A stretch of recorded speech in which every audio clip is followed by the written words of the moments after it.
And welcome. I'm Michael Krasny, and I want to welcome you to another episode of Gray Matter with Michael Krasny. It's a weekly podcast of deep dive interviews with national and international authors, journalists, tech and business experts, artists, scientists, entertainers, and opinion shapers. And you can become a member of this podcast simply by going to graymatter.show, and that's gray with an E. And you can also stream us live at 11 a.m. Pacific time on Fridays when we include your questions and comments. We cover a wide range of intellectually engaging and timely, stimulating topics distinguished by high-level content and technical excellence. And in this episode, we welcome Aimee Allison, who is the founder and president of She the People, a national organization dedicated to elevating the voice and the power of women of color. In 2019, she organized and moderated the nation's first presidential forum for women of color, and her work has been featured across national and international media outlets, including in Politico, the New York Times, PBS, and MSNBC. And she just returned from a trip to Africa, and she holds a BA and MA from Stanford. And I welcome Aimee Allison to Gray Matter with Michael Krasny.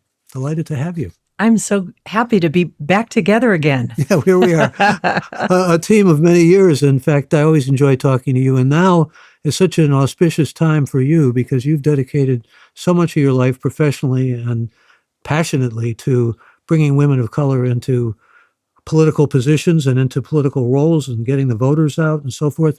And now someone who you've known for years, and your roots are in Oakland and so are hers in many respects, Kamala Harris has become the presumptive nominee of the Democratic Party in the United States. You must be over the moon. I'm over the moon, and I'm also both trying to experience the moment and have some reflection about how we got here and what it means for us all. When I started the organization, She the People, it was to hold the first ever Women of Color political summit in San Francisco. And it was on the heels of a time in 2016, the presidential election, and then a number of special elections that happened afterwards in which Black women and other women of color, although were so significant in terms of organizing voters and actually the vote themselves, particularly in the South and Southwest or states like California where I live, but not being recognized, not by the Democrats or the Republicans, really. And the mission was for us to be seen and heard. And in those years in between, we had more women of color from communities that hadn't been represented in Congress or in the State House, running successfully in primaries and general elections. But in my wildest dreams, I didn't think that Kamala Harris, who is from my hometown, Oakland, California, who rose to statewide leadership in California and then in the Senate, and we supported her there, who had a presidential campaign that kicked off and then ended after a few months. I was one of the folks in my organization advocating. Look, we made the case. You have women of color in nationally, but in swing states that are some 25% of the electorate, and we don't just want to carry the weight for the rest of the Democrats. We actually want our leadership reflected, and we want to be supported. So we made the case in a lot of different ways for then presidential candidate Biden to have a Black woman, a woman of color on the ticket. And although it's not talked about now, it was one of the reasons that we eked out a victory in Georgia, which the success of that campaign back in 2020 depended on Georgia. So here we are. And Stacey Abrams and Jim Clyburn, I mean, there were certainly major figures who you allied yourself with and who now, Yeah. It's true, in fact, that I remember reading an article you did back in Newsweek about the first 100 days of the Biden administration, and you were talking about how things looked pretty auspicious. I mean, and you look at the trajectory of his having not only taken on a vice presidential running mate, but also putting a Black woman on the Supreme Court, also having a Black woman as his press secretary. I mean, he really, in that sense, came through for Black women, but they came through for him. Yeah. And really, this is new territory for those of us who work in electoral politics, in the sense that you got a group of people. Let's just take Black women as a subset of women of color. Black people are 25% of Democratic voters. That's incredible considering our smaller population. So we over-index as Democrats. Black women over-index, turn out at a higher rate than in almost every election than any other race and gender. And we've only had access to the ballot box in '65, the Voting Rights Act, where our voting rights were protected. And you have a situation where Black women had been the key organizers, turning out communities and networks to vote, which is key.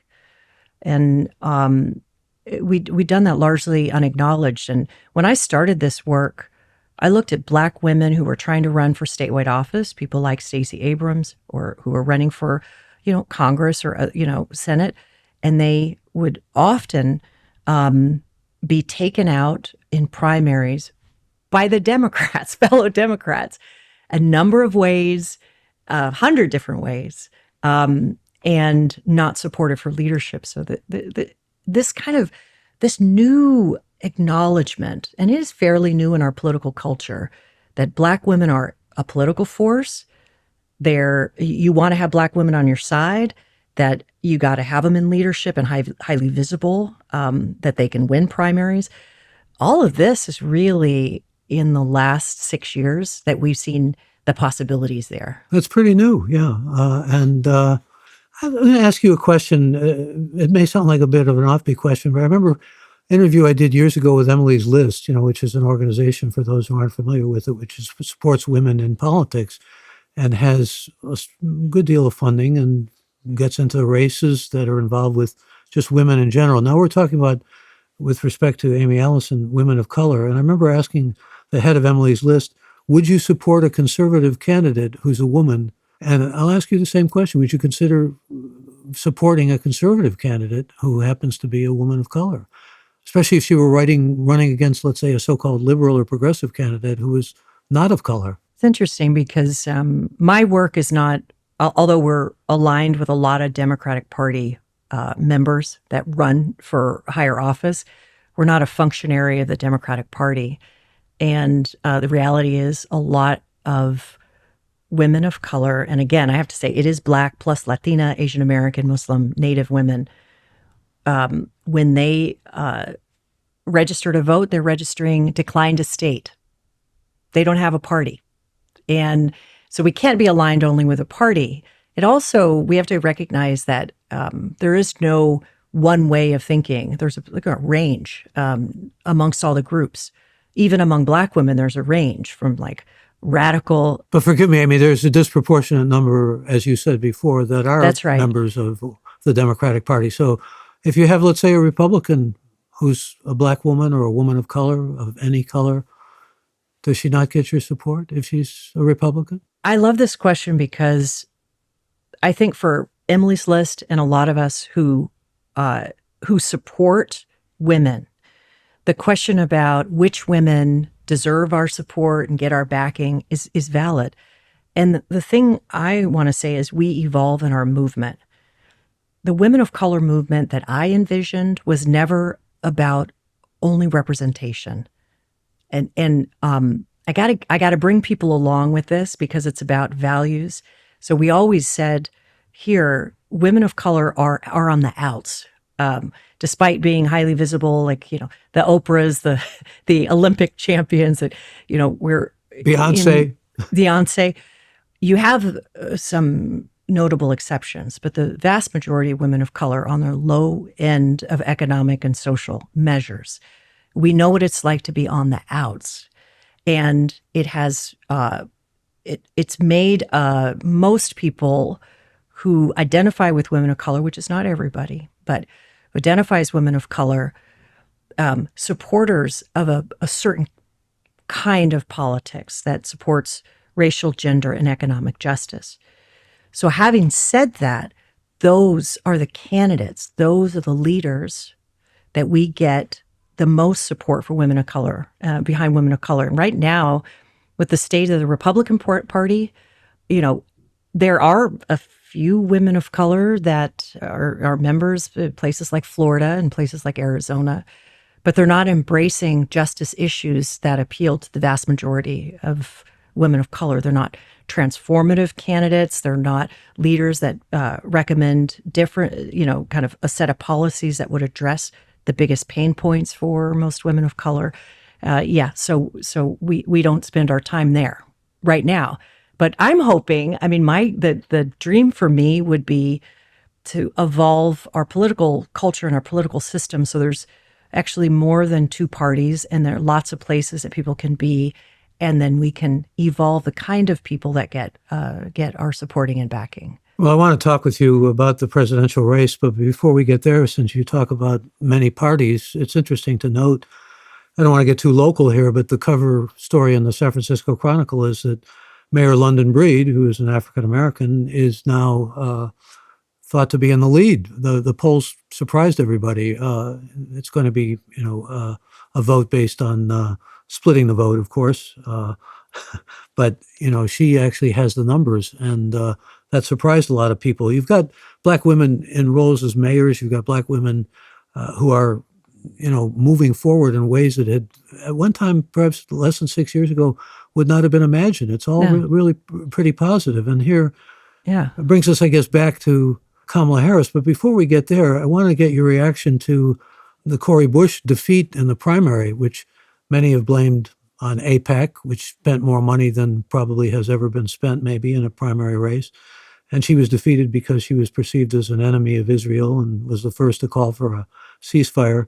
And she has come back really very strongly and said, I'm going to get you, AIPAC, or words to that effect. But I'm wondering how this plays out in your mind. It's so current. It's not as current as the presidential race, but it has a lot of impact. When you think about Bowman, for example, also losing a race in Queens for the same reason. But it was very strategic of AIPAC because they brought out other things like the fire alarm that Jordan Bowman set off, which was, absurd from many people's perspective.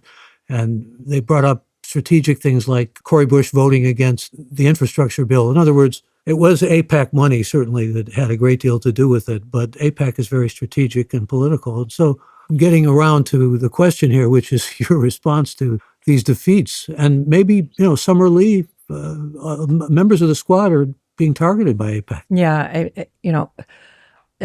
Frederick Douglass said it best, power concedes nothing without a struggle. So electoral politics in terms of building power for women of color is one avenue. And the reason I say that is because there was something incredible when Cori Bush won, because she isn't just a person who's an incredible leader, who talks about love, who has her personal witness about being, having insecure housing and being homeless and living in her car. And she's not just a person who will call out AIPAC's role. As they were always behind the scenes, but they never got put on Front Street quite the same way as now. It takes a lot of courage to do that. And it wasn't just that. It was that this pastor, this nurse, this leader is in the movement. She emerged in the St. Louis area as a leader from the Black Lives Matter movement, as a direct result of the young man being shot by police. It's actually 10 years to the day that happened. And she emerged as a leader in the movement, and to have movement leaders in Congress is it's an incredible opportunity for people, not just in her district, but to have somebody who's vocalizing and not being who's pushing the boundaries of both our imagination about what's possible, but telling the truth. But it also puts a target on her back. And so her loss this week is a real travesty. One, because AIPAC has the interests of a foreign country first, and they're operating very deeply in American electoral politics in ways that most people don't fully appreciate and see. And they should not have that kind of power to defeat a leader like that. And I look at a defeat like this with a leader. Every generation's got a leader who's willing to sacrifice and take the hits in order to hold the space. Maybe it's not for her, but for other people. And you got around her a movement that's been clamoring for the U.S. to change its policy of funding Israel's war in the occupied territories and in Gaza in particular. She's not the only one. So she became this fulcrum and this such an important spokesperson for movement in her place in Congress. And I think what AIPAC was hoping for in the defeat, and remember, Wesley Bell is the DA, the local DA that beat her. And in many ways, a credible opponent as far as a candidate. Okay, he's more of a more mainstream Democrat. He plays those games. Exactly. Also playing a little bit of the this kind of politics based on identitarian, they would call it, but identity politics in the sense that he's a black man. So if you support a black man defeating this black woman, you think, well, on balance, they're both Democrats. Isn't it basically the same? But it couldn't be more different. So she's, I think they were hoping to stop a person like her or the movement having such a big platform. But I think what AIPAC is going to realize is that the space that Cori's leadership opened up is not lost on the next generation of people that are running for office. It's like sticking their finger in a dam. There's going to be more people who look at electoral politics as one of many possible avenues to get things done in the country. So I'm saying all that to say I've faced some. You're looking at it through a hopeful lens, is what you're doing. It's I guess now that I'm in my mid 50s and I've been through a lot of election cycles in which excellent leaders who were so needed and so connected to millions of people. They were really saying, and what a lot of people needed to be said, and advocating for people who never got a voice, who were defeated electorally. And my message to people like that is, we'll see you next time, next cycle. We find ways to build power in other ways. Because like this generation, it was like Cori Bush. The last generation was Cynthia McKinney. There's all these like amazing people that I have seen defeated that inspire the generation, or they come back. So yeah, I'm looking at it as not the end of the story. No, you have a guarded optimism, which is really refreshing in many ways. I want to go to some questions that are coming in, but before I do, I'm prompted to ask you about your response to, you were talking about identity politics.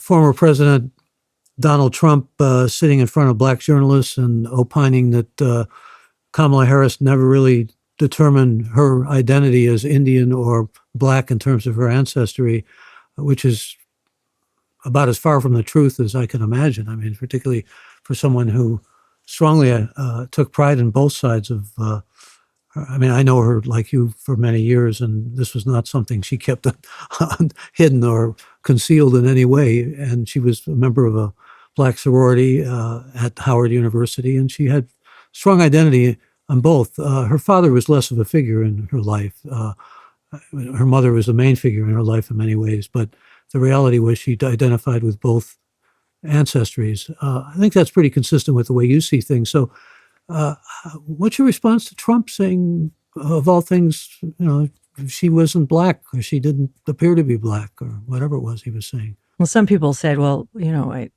he doesn't understand. You can be more than one thing. I mean, we live in the Bay Area. I'm more than one thing. My mom's white, my dad's black, and I'm both. And in that both and identity, there's a lot of room in a culture that's increasingly intersectional. We have, we could say, Trump didn't understand, but I say it's something more, nefarious, which is that he understands that he's signaling to his base, largely white people, that, listen, you know, if I can't if I can't define her race, then she can't define herself. And I'm just telling you, she is, kind of going way back in the old history of the U.S. around identity being facilitated through white lens and understanding. That's deeply racist. And so here, what we say is like, okay, what he said was deeply racist. He's not only out of touch with who is in the U.S. right now, but the thing he was trying to do, which is divide and conquer, it just had it almost, it worked against him. Actually, it didn't work for him. And there were a lot of Black people, and there are some Black people who are like, okay, Black people, and you have to define yourself fully as Black. But even for those people were so offended by what he said that it didn't build any support amongst anyone. It just made him look like an idiot. Well, it was also sort of like saying Barack Obama isn't really an American, and maybe Kamala Harris isn't really Black in the way Black should be defined. But this is ironically said in front of a lot of Black journalists who, had a very strong reaction. And if anything, he solidified and maximized Black support for Kamala Harris, because being Black in the U.S. is a whole range of things. And the amazing power of identification with Blackness, American Blackness, is partly because we had to, the one drop will make you whole type, that harkens back from slavery times, but also because the identity is so expansive. You can be Black plus other things, and there's room in our culture for that. And so he was kind of taking a shot at something that is deeply important to us as Black people. You're not going to get away with it. And remember that, all he had to say was that, if you wanted to soften Black support for Kamala Harris, he should have said something else. But if he said that, he hardened it. Even amongst a lot of Black Republicans friends telling me, yeah, I wasn't sure. And now I'm sure I'm going to vote for her. It's a pretty odd way to conduct a campaign. But, going to Georgia, for example, where you worked with Stacey Abrams, and I want to talk with you a bit about that. He attacks the governor of Georgia, who's a fellow Republican. And you wonder, is this the way he's doing a campaign? Is this to the best of his advantage and so forth? It's just maybe like was said by the governor of Minnesota, now the running mate for Kamala Harris, but it's just pretty weird. I do want to get some questions in here. They're coming in here, but I wanted to also ask you about Georgia, because there was some sense that maybe that election was rigged. At least those were the charges that were made when Stacey Abrams was not elected as governor. And Trump has been certainly criticized appropriately for saying that his loss of an election was rigged. And I'm still trying to kind of get my head around. I wonder how you see this, about how those two things maybe mirror each other in some ways, or appear to mirror each other. I mean, is one accusation absolutely wrong and the other is absolutely right? How do you see it? I mean, I can tell you what I saw. Yeah. I saw over a number of years, Stacey Abrams, through an organization called in Georgia, New Georgia Project, identify and register historic numbers of people of color and send those registrations in. And I think even in like 2014, I went to the Capitol in Georgia, where they were throwing out registrations, like 30, 40,000. They were not adding them to the voter rolls. So it was sounded like a Cold War of who was going to be able to get their voters registered and those voters to stay on the rolls. I saw in 2018, when Stacey Abrams ran in the primary, the incredible lines in places where Black, Latino, and Asian Americans lived, which is Cobb County and Gwinnett County, and just one of the tricks is to not put enough machines, so that people stand in line, and they, not allow people to get water or food while they're standing in line 8 hours. So that's what I witnessed with my own eyes. I know that the Republicans who both Kemp was responsible for, and the people at the county level, there was a lot of corruption and keeping people who had a legitimate legal right to vote from their votes counting. And so that's one thing. And despite all of that, when it came to the vote later, the one that Trump is talking about, where you had a special election and this runoff election and then this incredible high turnout in Georgia, the result was pretty decisive. So for him to claim, despite all the tricks the Republicans had made to make it difficult for people of color to vote, that they won, for him to claim after the fact that it wasn't legitimate was a lie. And since so much depends on the results of the vote in Georgia, used that, as well as places like Arizona's vote, as the reasons to say he shouldn't be leaving the White House. I see what you mean, because I suspect that we're going to be facing similar challenges this year. I just like President Biden had alluded to in a recent interview. I worry about accusations and violence after the result of the election, no matter what the election is in Georgia. So it's one thing that I know people are trying to both prepare for and to do what they can by, there's an organization, Fair Fight, who's been deeply helping people to understand what is happening behind the scenes, who's responsible for counting the ballots, the changes that the state legislature had made, and how they're fighting back legally and through other challenges. I think we can also say with some certainty that if Donald Trump loses this election, he will say, whatever the circumstances, it was rigged, and it may kick up a lot of problems. So I welcome your thoughts about really being prepared for that, because we need to be. Let me go to some questions. Phil from Washington, D.C., and by the way, we welcome your questions for our guest, Aimee Allison. Phil says, you recently went to Africa. Did you visit Rwanda? Women represent over 60% of the Chamber of Deputies. What are they doing that isn't happening here? Thanks for the question, Phil. Yeah. That's such a good question. That's a really good question. I didn't make it to Rwanda. I mean, I went to West Africa for the first time in my life just a couple of months ago in Ghana and Accra. And my 23andMe tells me my people are from there, which was amazing. And just a side note, Black Americans were often told we come from basically nothing, or that our American story starts on the bottom of a slave ship. So to go to the land, to see the trees and the blue water, to see the places that my ancestors, right, 14 generations back, came from was remarkable and transformative. In terms of modern day Africa, we could say we could look at that. We could look at Iceland. We could look at a lot of places in the world in which there isn't the American style prejudice against women's leadership that we are facing now. There's a system of patriarchy baked into our political system that makes it difficult for us to even reach parity. So, they're doing something right. It has to do probably with political systems that were established not 250 years ago like ours, or almost 250 years ago, but more recently, as places like Rwanda had thrown off the yoke of colonialism.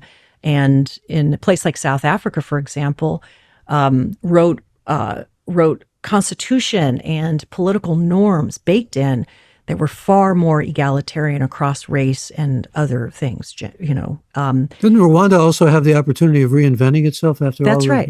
That's right. Civil War. That's right. Yeah. And I think that's another very important point. So what they did right is they have governments and structures based on a modern, more evolved thinking about the equality between the sexes.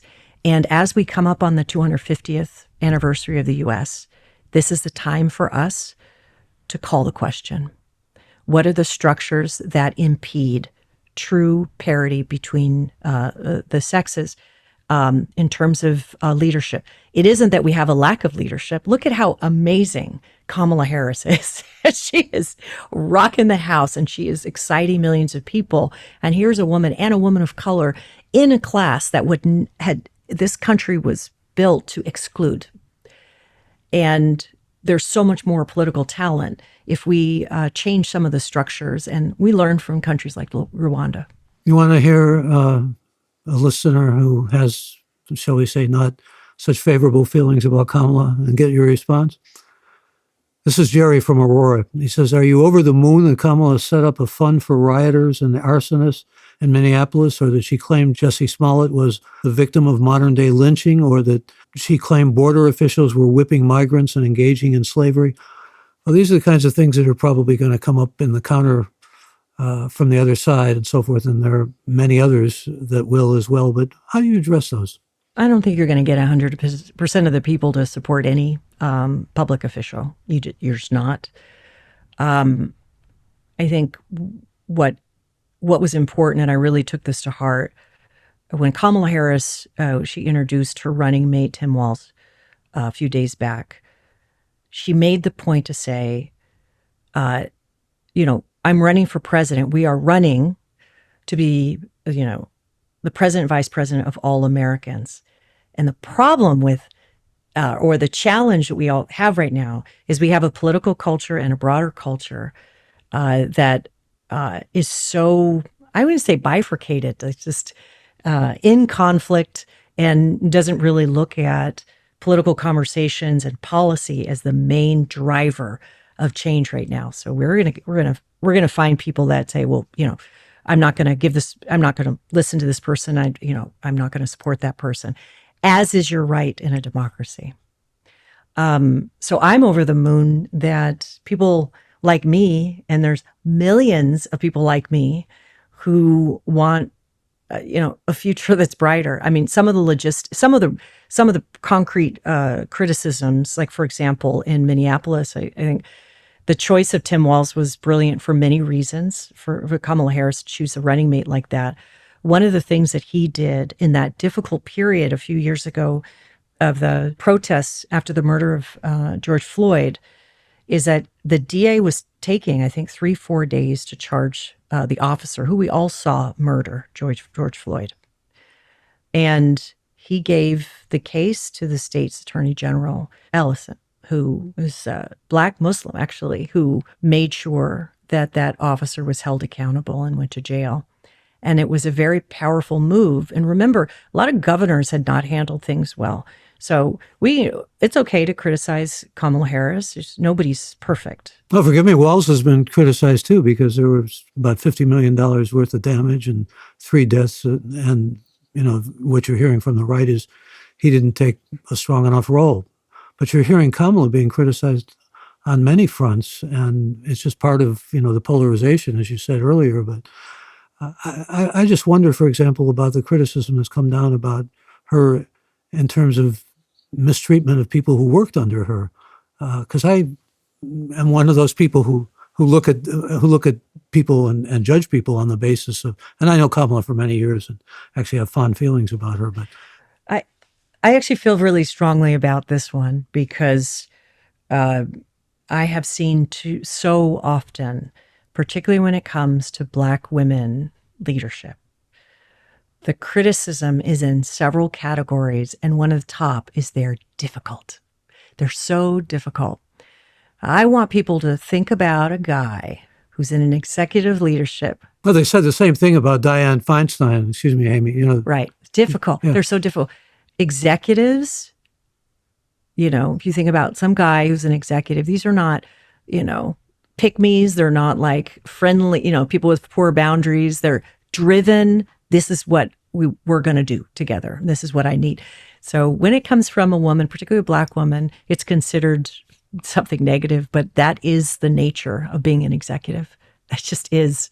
And I think as we evolve as a culture, we're going to see women have to be judged at the same level as men. And right now we're being harshly judged for the very thing that we need to be successful. You can't have a president or a vice president or a senator that's not clear with the staff and the people that work for what needs to be done. That's just how it is. But there were reports, for example, we don't necessarily need to drill down on this, but reports of her.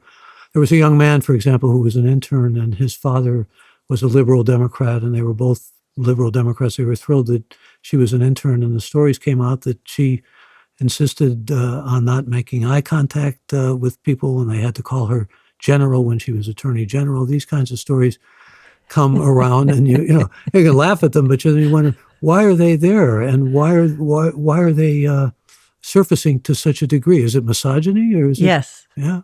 Yeah, it is. I mean, it's misogyny because how are women socialized to act, and how are we socialized to expect behavior from women? So I'm not sure about this intern. I don't know about that story, but I can say that more than 10 of campaigns that I've worked with, I've heard the same accusation leveled against Black women leaders, and I think that's why it's being brought up. Is it, if it's misogyny, is it an accusation you hear against other women of color, whether they're of Asian background or Latinas? That's a good question. Mostly it's Black women that I've supported and over the years. Are those perhaps some of those tropes about Black women that? Yeah, I think so. There's a trope about, angry Black woman. Yeah. There's nothing wrong with being angry. Okay. No, in fact, sometimes it's very effective. Right? Sometimes anger's effective, but the way that the culture kind of flattens us into, anger being this kind of guttural response as opposed to strategic, as opposed to negotiating, as opposed to, all these other things that good leaders do. But when you call someone an angry Black woman, you're minimizing them and their capacities, and showing, trying to suggest that they don't have the mind or the personality for leadership. And it's just it's an old, tired trope. Tired of it. It's as tired a trope as that one about the passivity of Black women.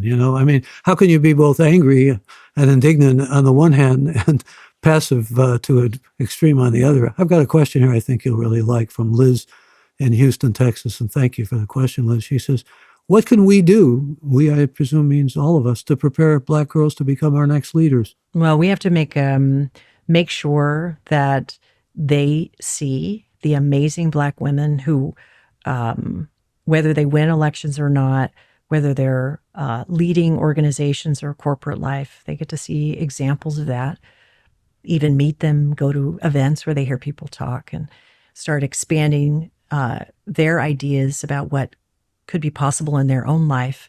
We shouldn't underestimate the impact of seeing examples. It certainly had a big impact on me, and I know for that next generation. Who were your examples? Well, I've mentioned Cynthia McKinney, but if I really go back, it's Barbara Lee. Barbara Lee's our outgoing congresswoman who most recently ran for Senate in California. The only member of Congress to vote against the Iraq War initially. Yeah. I met her when I was in the military myself and was applying for an honorable discharge as a conscientious objector. I met her in her office talking about service and love of our country and what does it mean when we want to fight for peace and justice. And you have to remember Barbara Lee came from movement. And I said that about Cori Bush because I think Cori Bush is a Barbara Lee leader. But Barbara Lee came from organizing the Black Panthers. She had the experience of being a low-income single mom. And then she tied her fate to Ron Dellums, really, didn't she? She tied her fate to Ron Dellums, but she entered politics from her hero and mine, Shirley Chisholm. So I never met Shirley Chisholm personally. She died in the 80s when I was still in high school. But Shirley Chisholm came to Mills College where Barbara Lee was taking classes and then encouraged her Barbara Lee at the time said, I don't want to, voting is for punks, I don't want to do that, and convinced her not only to register to vote, but she joined Shirley Chisholm's historic campaign as the first woman to run, first Democrat to run for president. And it was bold at the time. It was, before her time. But the fact that I met and worked with and was able to support and be influenced by Barbara Lee, who had so many justice issues. She had so much courage, as you mentioned, and her life and example meant a big deal to me. So for the person who's asking, what do we do for young people? Put them in places where they can meet. They can meet people who, no matter what story they're told about themselves, are going to go for it. If they have a mission and they want to serve the community or serve the country or the world, show them what it looks like. And then when they're ready to do it, support them. Also helps to encourage them to work on the local level on issues, doesn't it? I mean, I think so. To really be involved in the community as much as possible. I think so. I think I've seen young people grow and adapt to that. You mentioned your military service. I discovered that you wrote a book with David Solnit, Rebecca Solnit's brother, back in 2007 called Army of None, which I guess was... it was a book, kind of an anti-military book for someone who was in the military. Yeah, and my story is I joined the Army Reserves, and it was my experience really working with veterans in the Army hospital because my job was combat medic. That was my MOS. So I had, I was assigned to a VA, and I worked with a lot of veterans, and I saw when someone gives everything to the war machine, what happens to them afterwards? And these people are poor. These people lost parts of their body, their spirit, their soul. And I think for the young me, it opened up my eyes to a larger system of war and militarism. And, I think by the time I earned a very rare honorably discharged as a conscientious objector, from Army after 6 years of service. I'd wished someone had told me as a young woman what the recruiters who are on a lot of campuses, what the reality is, so that they could have more information. So I wrote that book with that in mind. David Solnit, he's really famous for these protests. He's like these big puppets and these big organizing. They did all this work in Seattle. For me, I partnered with him because the movement, and at that time it was a growing movement that included parents and community members and teachers and students themselves, to say, how do we get more information to young people? So when recruiters who often have unchecked access to young people, to their records and things like that, when they come and they make the case to join the military, you should know what you're doing. Like for me, I really did not understand. I had a recruiter that it was on my campus at Antioch High School back in the 80s, and he said, hey, what do you want to do? I said, I want to be a doctor. Great. You can join the reserves. It'll help you to get into medical school. And he gave me the impression that I wasn't going to carry a weapon. So imagine my surprise when I got off the bus in Fort Jackson, South Carolina, and we were ordered to stand in formation out on that red sand. And that drill sergeant said, "You're going to go get your weapon, your M16." I thought, wait a minute. I thought I was supposed to be helping people. That's how naive I was at 17. It's laughable, but it is... I think the reality of military service and what it is to be a Black person and also a woman, people should know about. Well, we know now that Tim Walz carried a weapon. I mean, that was a little bit... and he still does. Right, controversial for a few minutes and so forth. Do you think that, getting back to the presidential race for a moment, a sneaky segue there, but do you think that he's really going to help her campaign? Because, what's coming back from the right is that he's leftist and he's more San Francisco politics and that kind of thing that we're hearing. They're both making him San Francisco politics and trying to compare him to Bernie Sanders. Yeah. It's really funny because he's not Bernie Sanders. He really is so it's Tim Walz he doesn't really have, he's peerless. You know what I mean? He's very unusual. When his financials came back, he's what I would call sui generis. Yes. He's very distinct and unique in so many ways. One of the things is he doesn't have wealth. he's very unusual. You have people who are governors and, in Congress, or these people are rich. He's not. He basically owns no stock. He has no real estate. Lives in the governor's mansion, I guess, until his time is done. Sold his last house for $350,000. He's middle class. He's a coach. He's a coach. A coach and a teacher, and it's smart of Kamala to could refer to him as coach, in fact. As coach. And I think here's why I think it was a really smart choice for Kamala Harris. One is that you get a guy, they're actually 6 months apart. They're Gen X that can take the hits, and he can do it with a smile, and he's excellent on the campaign trail. He appeals to the part of the base that we really need activated. It's a base that they have to go against Vance with, too, to some extent. To think of the Midwest, Minnesota is really, and he's got a farming background and all that, too. It's very important that Kamala Harris is uniting really a new coalition. People are like, oh, it's Obama. It's not.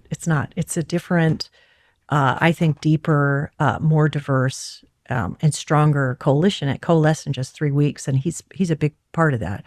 I also think that, so he can take the hits, and he actually doesn't mind it. The criticism that he did not do his duty after 23 years in the National Guard is laughable. 20 years earns you a retirement. He did more than that. It's just like recruiting. Like you, he had an honorable discharge, and he was discharged, as many friends and colleagues of his in the service have said.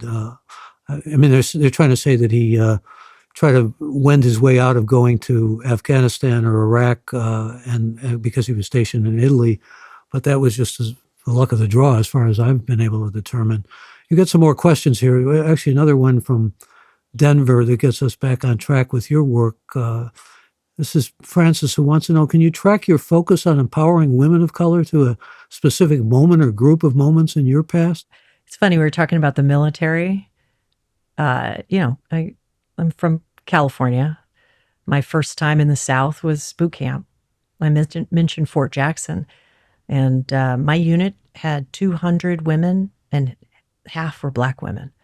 And there were Black women from parts of the world I'd never heard about, not the big cities, these remote corners of the South and the Midwest. And I learned both about women in training, like kind of almost like the pushing physical limits, but also I learned in my relationships with people in my unit about economic injustice, about racial injustice. I learned what it was because they are living those lives. We were living those lives. And that was, I think, my first experience telling each other about their lives. And it wasn't until, I think, later on where I started political activism. In California, we had Prop 187, which was a state proposition. When was that? Back in the 90s? In the 90s, yeah. Yeah. That kind of like was Trump policy before Trump was trying to take away public access to public education and public health services. Pete Wilson's doing, really. He was governor at the time. Governor at the time. And I was a high school teacher in Redwood City, and I taught in the bilingual department. So most of my kids were immigrants from Mexico, one region of Mexico, actually, Michoacan. And it was the girls in my class that I started organizing with. And then they brought their moms into the mix. And I found that not only were these young leaders organizing their families against this draconian statewide measure, but that my capacity to be able to reach, I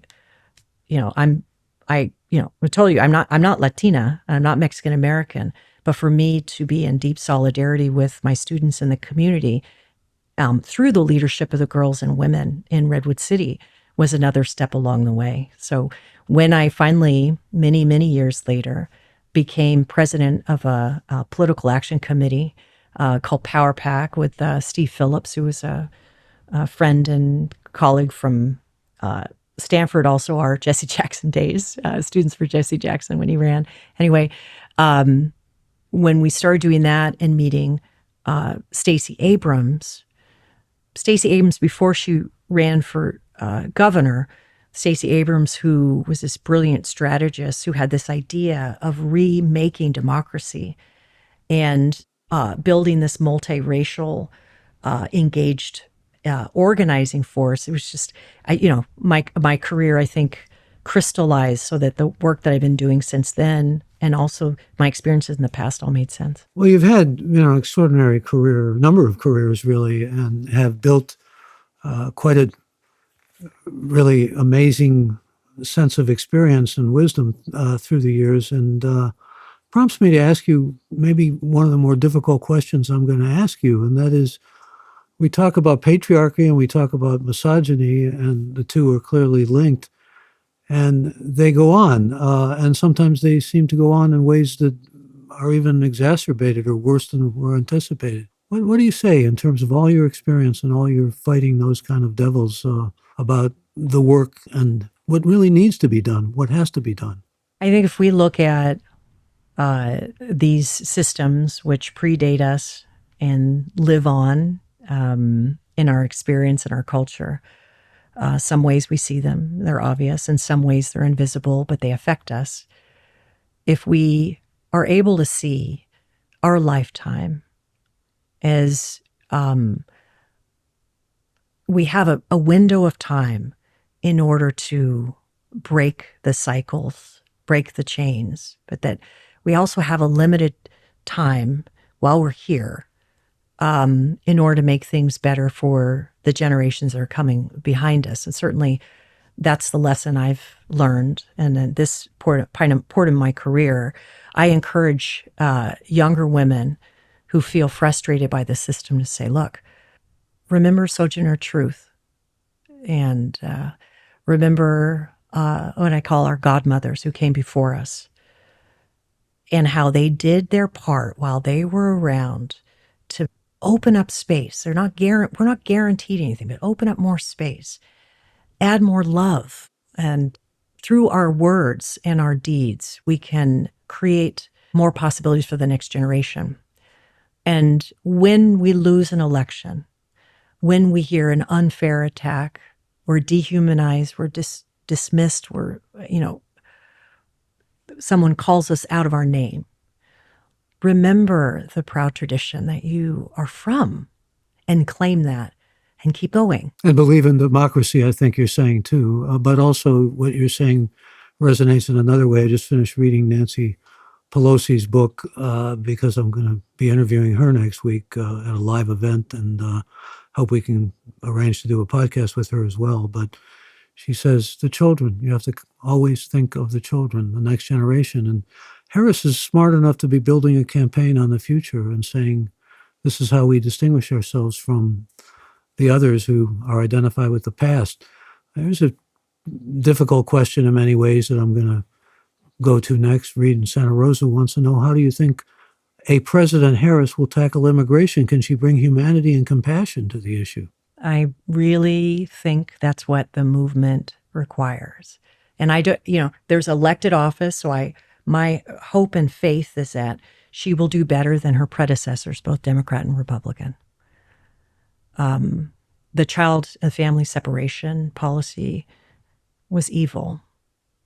And she's said a lot to that effect, where we got to find another way.